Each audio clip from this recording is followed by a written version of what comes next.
প্রবাসী না হইলে আমি এটা ফিল করতাম না। প্রতিটা লাইন, প্রতিটা কথা মানুষের, এগুলো সত্য। 750 দিন হয়ে গেছে আমি আমার শখের বাড়িটা ছেড়ে দিছি, আমি আমার রাস্তাটা ছেড়ে দিছি, মা বাপ ছেড়ে দিছি, ভাই বোন ছেড়ে দিছি, সবাইকে ছেড়ে দূর প্রবাসে এসে পড়ে রয়েছি। এই প্রবাস আমার থেকে অনেক কিছু কেড়ে নিছে। আমি আমার নানুরে হারিয়ে ফেলছি। আমার নানু ছিল অনেক আমার আদরের, ছিল আমার কলিজা ছিল, কিন্তু এই প্রবাস এসে আমি আমার সব কিছু হারিয়ে ফেলছি। প্রবাসটা এত সহজ না। যারা মনে করেন এই প্রবাসটা অনেক সহজ, ছোটবেলায় ভাবতাম যে কবে বড় হব।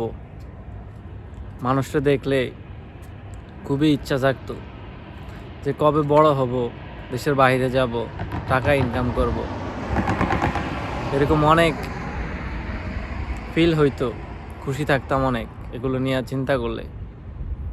কিন্তু এখন যখন বড় হয়ে গেছি, বুঝতে পারি সব কিছু, তখন ছোটবেলার কথা মনে পড়তেছে যে আসলে ছোটবেলাটা কত ইম্পর্টেন্ট ছিল আর কতই না ভালো ছিল। জীবনটা তখনই সুন্দর ছিল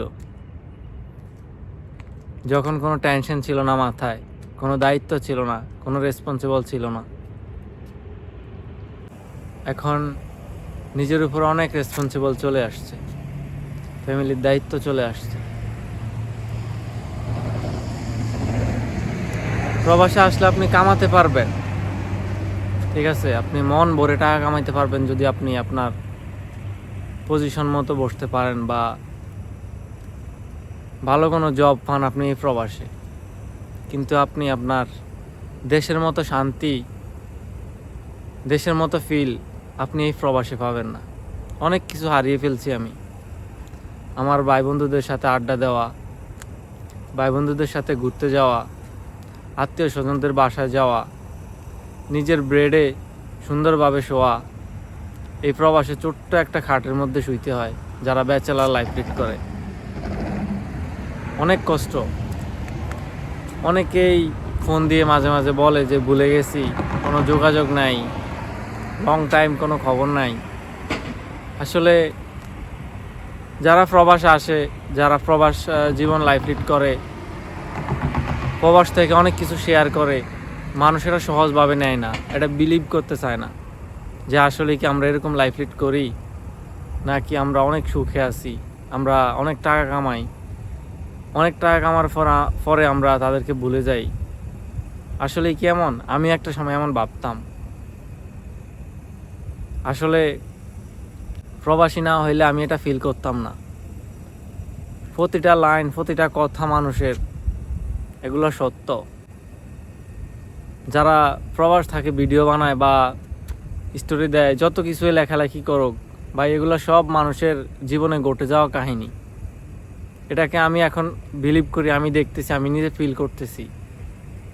আপনি দেশে থেকে কখনো এটা ফিল করতে পারবেন না।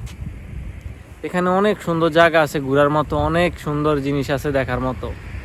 এই দেশটা এত সুন্দর, মানে আপনি দেখলে মন জুড়াই যায়, ঠিক আছে। প্রথম যখন আসছিলাম তখন আমার থেকে কেউই হ্যাপি আমার মনে হয় না ছিল। এই কাতার এত সুন্দর, মানে আপনি কি বলবো, না দেখলে আপনি কখনো বিলিভ করতে পারবেন না আপনি কি কাতারে আছেন নাকি অন্য একটা গ্রহে আছেন।